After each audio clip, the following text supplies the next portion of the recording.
Presiden Amerika Serikat Donald Trump menyatakan perang di Gaza telah resmi berakhir. Hal itu diperkuat seiring dimulainya tahap awal gencatan senjata antara Israel dan Hamas. Klaim ini disampaikan langsung dari dalam pesawat kepresidenan Air Force One saat Trump terbang menuju Israel, di mana ia dijadwalkan berpidato di hadapan parlemen negara tersebut dan menghadiri serangkaian pertemuan penting guna mendorong perdamaian di Timur Tengah. Setelah dari Israel, Trump akan melanjutkan perjalanan ke Sharm el-Sheikh, Mesir untuk memimpin KTT internasional yang membahas penyelesaian akhir perang Gaza dan masa depan kawasan. Sejumlah pemimpin dunia dijadwalkan hadir, termasuk Presiden Palestina Mahmud Abbas, Perdana Menteri Inggris Sir Keir Starmer, serta perwakilan dari lebih 20 negara. Ia juga menyampaikan keyakinannya bahwa situasi di kawasan akan kembali normal.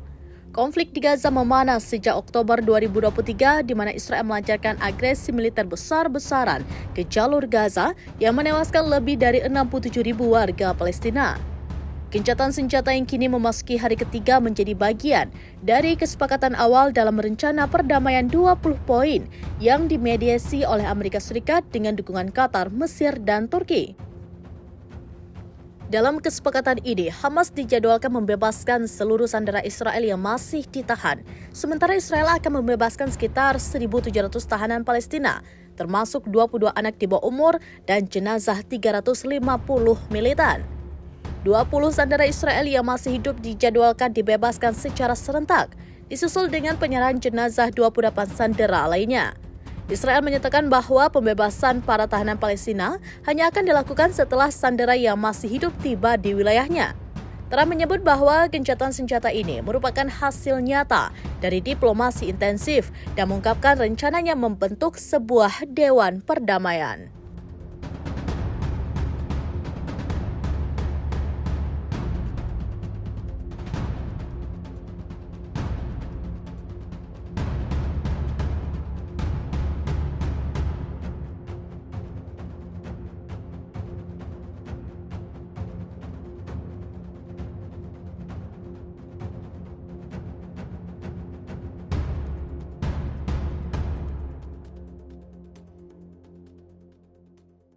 Download Tribun X sekarang, menghadirkan lokal menjadi Indonesia.